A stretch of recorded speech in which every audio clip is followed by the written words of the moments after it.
¿Cómo les va? Arrancamos un nuevo programa de La Voz de Todos. En instantes vamos a estar hablando con el diputado nacional Ricardo Alfonsín. Ustedes saben que en las últimas semanas la Argentina vivió y sigue viviendo muchas situaciones realmente muy difíciles. El tema de los docentes en la provincia de Buenos Aires, una gobernadora que desde mi óptica no encuentra el rumbo, el tema social que se va agravando en la Argentina, muchas veces con razón por parte de los que manifiestan, pero muchas veces olvidando de que hay otros que necesitan libremente ir a trabajar para que a través de los impuestos ellos puedan seguir sosteniendo los planes sociales. ¿Qué está pasando en la coalición de gobierno? Ustedes saben que Ricardo Alfonsín y otros hombres y mujeres de la Unión Cívica Radical, si bien respaldan, sostienen al gobierno, el cual integran mínimamente, quiero decirlo, son críticos, y eso es bueno para la democracia y es bueno para tratar de ir corrigiendo a un gobierno que desde mi punto de vista parece no encontrar el camino indicado. Y hay una pregunta que en su momento le hice a Ricardo Alfonsín y ya la voy a formular en el aire, que quizás le pueda llegar a molestar, pero sinceramente es lo que siento muy interiormente. Cuando fue la alianza, ustedes saben que hubo una gran expectativa por parte de la comunidad. Se termina la corrupción menemista, se terminan el despilfarro y bueno, después lamentablemente pasó lo que pasó. Pero ¿a dónde va mi pregunta inicial para Ricardo? Hoy los responsables de toda esa etapa son los radicales. Para el común de la gente la culpa es del radicalismo. Se olvidaron de Chacho, se olvidaron de Garré, se olvidaron de un montón. Y se olvidaron de la pata peronista, que fue muy importante y creo que fue fundamental para la alianza y fundamentalmente para la destrucción de la alianza, más allá de los errores de Fernando de la Rúa.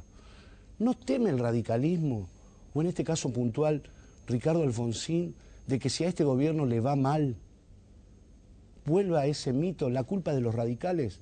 Porque yo a veces lo escucho, por ejemplo, al gran analista Jorge Asís, que remarca permanentemente este nuevo gobierno radical.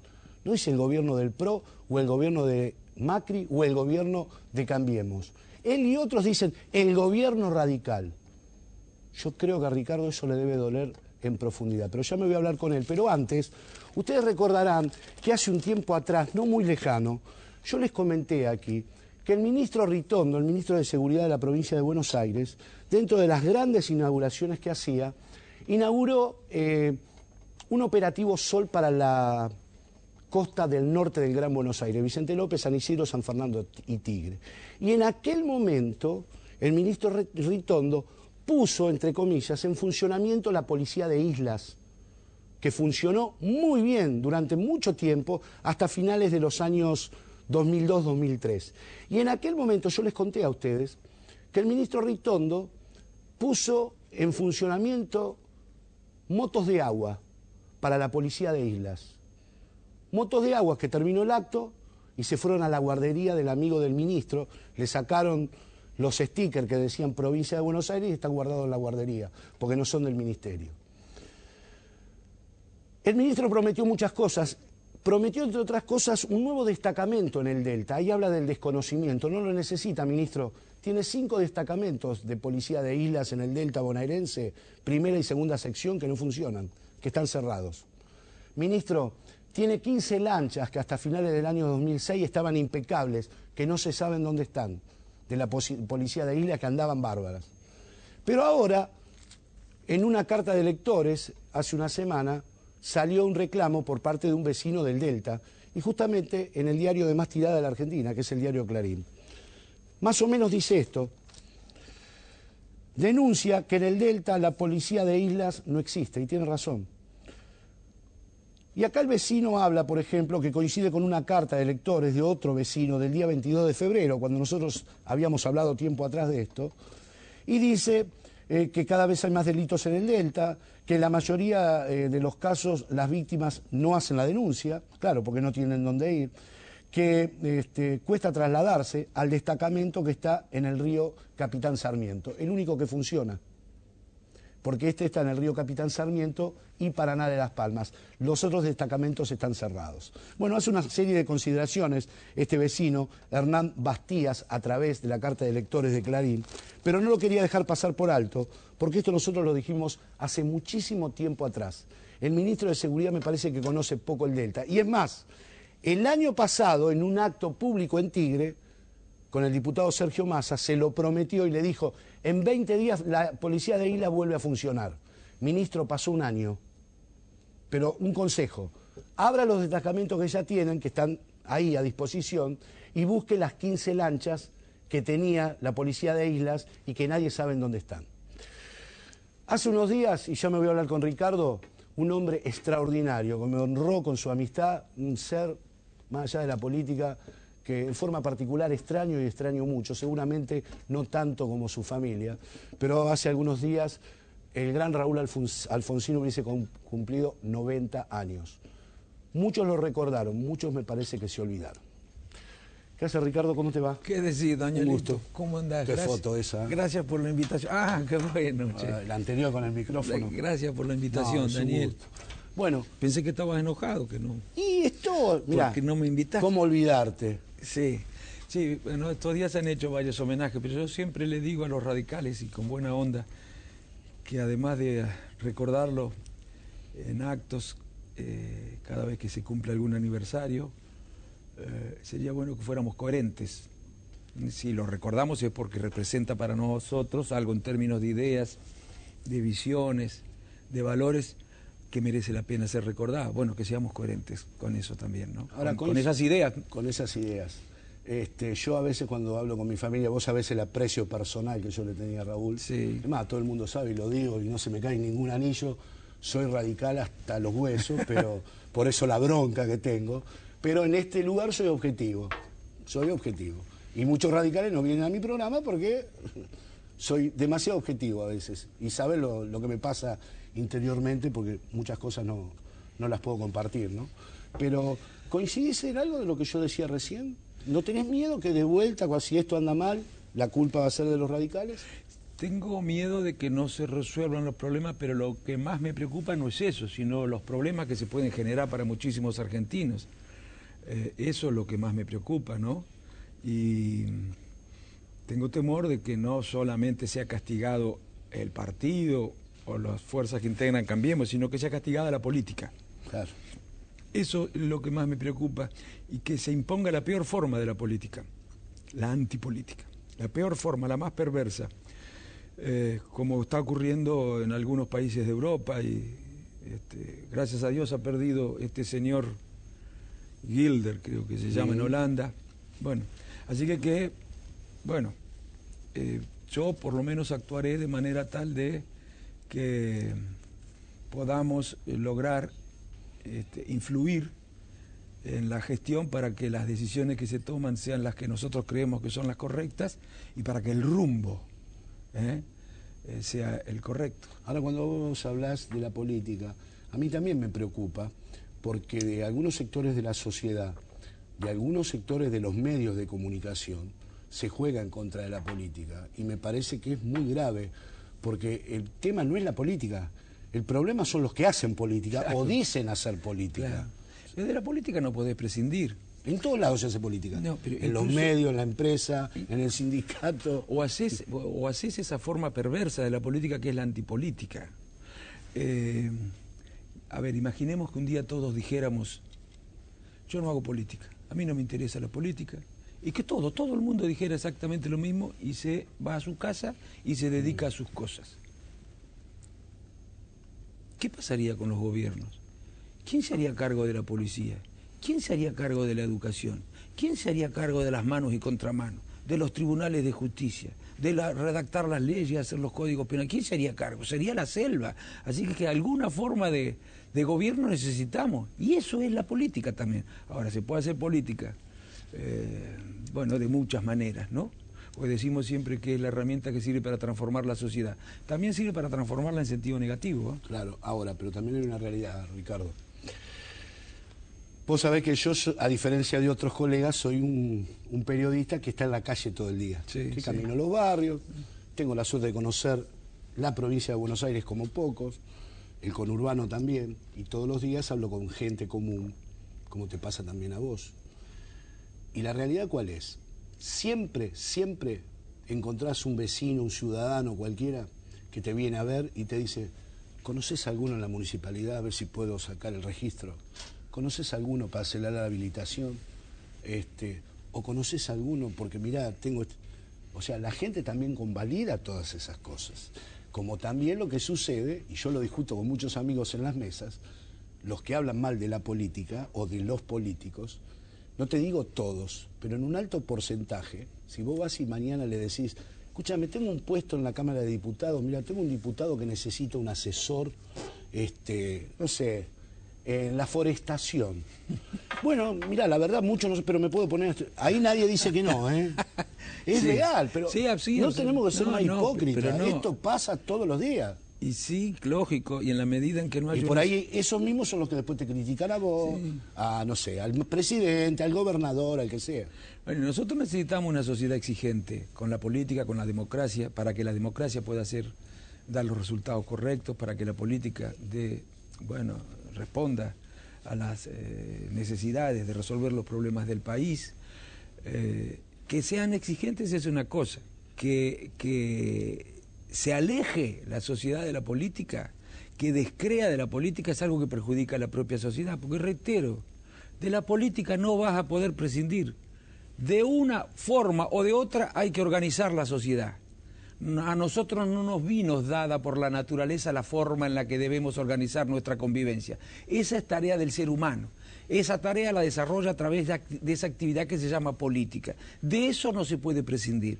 Bueno, yo espero que por lo menos la sociedad apueste a los sectores democráticos, que apueste además a los sectores muy transparentes, muy honestos, muy republicanos, que respeten la libertad, pero que también luchen por la igualdad. Bueno, después que elija, pero de la política no van a poder prescindir. ¿Y sabés lo que más me duele? Y después ya vamos a hablar un poco de lo que nos está pasando en el país y qué le está pasando al radicalismo. ¿Sabés lo que más me duele? Yo puedo entender a los chicos que nacieron con la democracia, que no entiendan muchas cosas, claro, y digan muchas cosas muchas veces que están fuera de lugar, claro, porque no vivieron lo que vivimos nosotros. Pero te repito, lo que no puedo entender, aquellos que vivieron lo que vivimos nosotros, con la peor dictadura de la historia, creo que en el mundo, o sea, creo que lo superó Hitler, a la dictadura argentina, en cuanto no a las víctimas, sino en cuanto a la agresividad, a la forma, al estilo. Te decía, gente que vivió eso, que sigue atentando contra la política y la democracia, los que vivimos eso. Eso es lo que no me entra en la cabeza. No, por supuesto, esos tienen menos excusas todavía. Pero te diría, mira, lo primero que tenemos, también tenemos que hacer un poco de docencia a los políticos, ¿no? Explicar las cosas como son. La política no es fácil. Gobernar, para no ponerlo en términos más concretos, menos abstractos, gobernar no es fácil. No es fácil resolver los problemas. Los problemas que existen en una sociedad son muchísimos y contradictorios. Más en una sociedad como la nuestra. Bueno, es mucho más difícil en una sociedad como la nuestra. Los recursos son muy escasos y las demandas son infinitas. Hay muchísimas cosas para hacer, pero a veces no podés hacer todas. Tenés que elegir. Es una cosa compleja. Ahora, por eso mismo, precisamente porque es complejo, tenemos que ser muy cuidadosos los políticos. La primera condición es ser ejemplares. Que si vos le pedís un esfuerzo a la sociedad, que la sociedad entienda que se lo está pidiendo a alguien que es ejemplar. ¿Cuándo alguien es ejemplar? Alguien es ejemplar cuando su conducta merece ser imitada. Vos podás coincidir o no con las ideas, con las propuestas que tenga, pero vos considerás que es una persona honesta, que quiere lo mejor. Ser ejemplares en la política. Y bueno, por supuesto que con la ejemplaridad solo no alcanza. Hay distintas visiones acerca de cómo se resuelven los problemas. Por eso existe el radicalismo, por eso existe el PRO, por eso existe el justicialismo, el Frente Renovador, porque hay distintas visiones. Después, que los ciudadanos elijan cuál de esos partidos es el que a juicio de ellos, bueno, puede encarar mejor y comparte los valores que, según ese mismo ciudadano, deberían orientar la organización de lo social. No todos piensan lo mismo, no solamente acerca de cómo se resuelven los problemas, sino acerca de cuáles son esos valores en función de los cuales hay que encarar la organización de la sociedad. Bueno, esto es así y será así siempre. Cuando Raúl Alfonsín asume el gobierno, encuentra un país como María Eugenia Vidal encontró la provincia de Buenos Aires, totalmente detonada. Esta es la realidad. Sí, así la encontró Armendáriz, pobre. Y Armendáriz, bueno, ni hablar. Que también seguimos con la discusión de la famosa coparticipación. Que no es cierto eso. Que no es así, que fue algo que firmó Antonio Cafiero. Sí, y creyendo que hacía lo mejor para el resto del país también. Bueno, un acuerdo entre el radicalismo y el justicialismo. Claro, seguimos discutiendo esto y algunos parece que no tienen memoria. Pero te decía, una deuda externa impresionante, una situación en el mundo terrible, porque ni esa suerte tuvo de haber agarrado por lo menos la soja levantada. Bueno, pero Alfonsín implementa el Programa Alimentario Nacional, el PAN. Señor. En aquel momento eran 500.000, entre 500 y 550.000 beneficiarios. Que ahí tu tío fue, Fernando fue el que manejó el PAN. Ahora, en aquel momento era dolorosa la tristeza de la gente, la situación social, la pobreza, pero con 550.000 cajas PAN no se le solucionaba el problema, pero había una contención importante. Se paliaba, sí. Ahora, cuando vos ves hoy que son millones, no 550.000, ¿qué te pasa por la cabeza? Bueno, te digo, sí, muy buena la pregunta. Pero primero digo algo sobre la herencia de Raúl Alfonsín. ¿Sí? Porque hemos aprendido los argentinos también, con más de 30 años de democracia. Perdóname, y una oposición que no se animaba a hacer lo que Alfonsín hizo, que esto también a los chicos jóvenes hay que explicarles lo que pasó en esa época. Sí, pero hoy la sociedad comprende más que los problemas no se resuelven de la noche a la mañana, comprende que los problemas heredados son muy graves y que hay que hacer un esfuerzo. Desde luego pide que el esfuerzo sea equitativo, como es razonable, ¿no? En aquellos tiempos no existía tanta comprensión, ni por parte de los medios de comunicación, que exigían soluciones, los medios inmediatas. Yo quiero recordarte algunos de los datos de esa herencia. Porque la herencia actual, la recibida en diciembre del 2015, es grave, pero fíjense lo que era aquella. ¿Sabes cuánto era la inflación? ¿Te acordás? No se acuerda. Sí. Yo sí, porque lo miro. La inflación mensual la anual era del 500%. La inflación anual era del 500%. El déficit fiscal era el 16 puntos del PBI, no 6 o 7 como lo fue en el 2015. La deuda externa era algo así como el 50% del PBI. La tasa de interés en el mundo, hoy decimos que es cara porque está el 6 o 7, era del 15%. Y además no tenemos acceso a ningún crédito. Porque estábamos en cesación de pago. Nada. Porque con la guerra de Malvinas dejamos de pagar la deuda. Pedíamos agua y nos daban anchoas. Bueno, y esos intereses del 15-16% iban aumentando la deuda, que por supuesto no podíamos pagar. Las reservas, ¿sabés cuántos eran las que encontró Alfonsín cuando llegó al gobierno? 250 millones de dólares. 250 millones de dólares. Como vos dijiste, la soja, el trigo, el maíz, el petróleo, todos esos productos que explicaron el crecimiento de la Argentina a partir del 2003, no valían nada.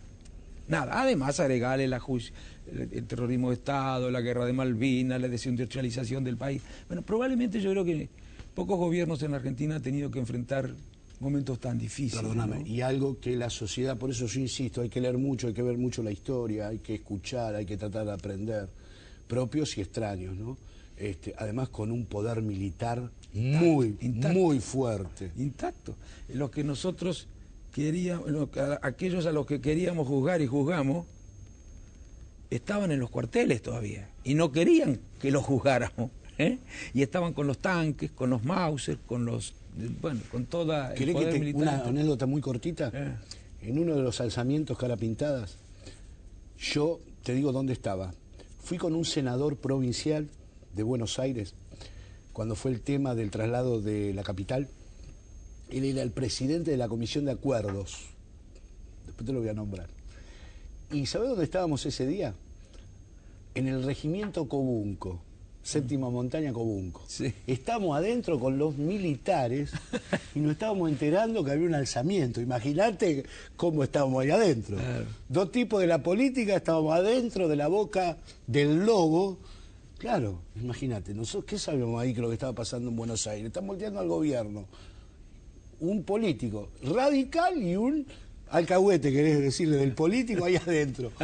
Eso nos pasó en ese momento, imagínate, Sí, el miedo no. que teníamos todavía. Era muy claro, éramos muy... y bueno, mira, yo he hablado con varios, porque lo acompañaba a papá con varios políticos, intelectuales de Europa, de América, y ellos decían que aquella transición que se iniciaba en el 83 no sería sino una transición más, y que era una locura hacer el juicio porque eso ponía en riesgo la posibilidad de terminar con las dictaduras.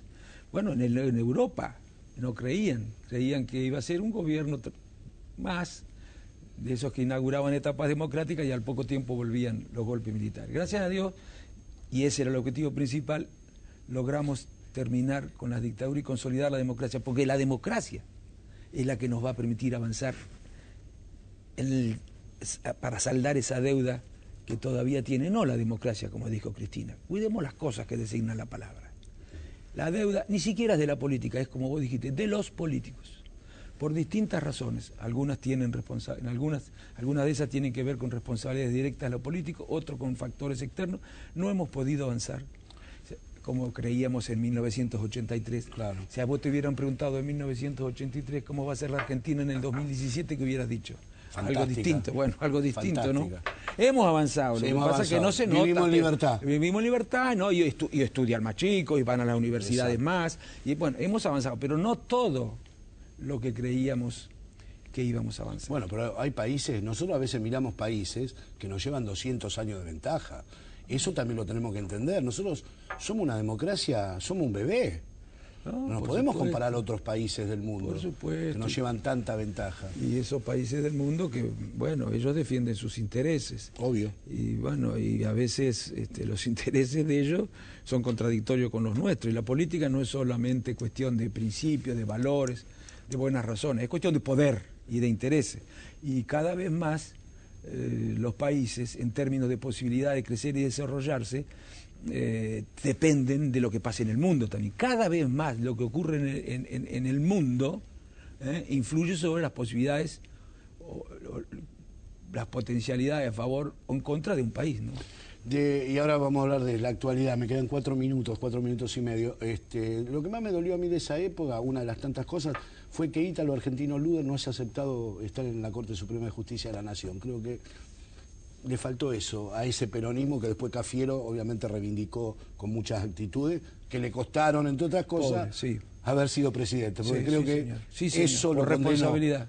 La Por defender la responsabilidad democracia. democrática de Cafiero lo condenó a no ser Porque no presidente. solamente jugó bien cuando los levantamientos militares, jugó bien también desde el punto de vista, acompañó decisiones que eran difíciles, Claro. pero que había que tomar porque la situación del país y la crisis económica era terrible. Y Cafiero actuó con una gran responsabilidad. Por eso, bueno, si nos están viendo, le mando un saludo a toda la familia. Por eso no fue presidente, si no, no hubiese sido Menem. No hay El duda viejo de le eso. dijo un día, papá, Sí. le dijo, nos perdimos un gran presidente Sí. por su lealtad con la democracia. Le dijo en un acto. Sí. Bueno, Ricardo, volvamos a la actualidad. Yo sé que un sector del radicalismo, entre los que estás vos, está Juan Manuel Casella, están un poco como chivos con el gobierno, con la coalición, o están más bien chivos con el propio partido. Bueno, sí, a ver, en realidad nos dicen a nosotros que disidentes, que somos críticos, y en realidad somos los únicos que estamos haciendo lo que en Gualeguaychú se dijo que se iba a hacer. O sea, son realistas. No, es que en Gualeguaychú dijimos, los que defendieron este acuerdo, los que estuvieron trabajando por este acuerdo desde el 2014, Sí, señor. no en marzo del 2015, desde el 2014 se vino desarrollando una tarea que hizo que fracasara esa esperanza que se había generado en el 2013, que se llamaba Frente Amplio UNE.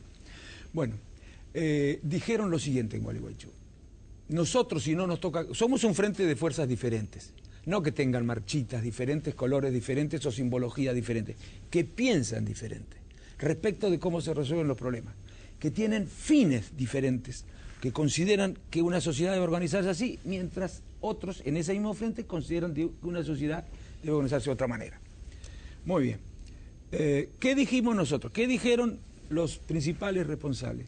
Le dijeron a todos los radicales en Gualeguaychú, se lo dijeron después en la campaña, en las PASO: si no nos toca ganar las PASO, quédense tranquilos, somos conscientes de las diferencias, nos vamos a hacer cargo de ellas y vamos a tratar de influir aprovechando todos los recursos políticos institucionales con los que cuenta el partido para tratar de que no se tomen decisiones incorrectas, para señalar los errores y para orientar el rumbo de la gestión.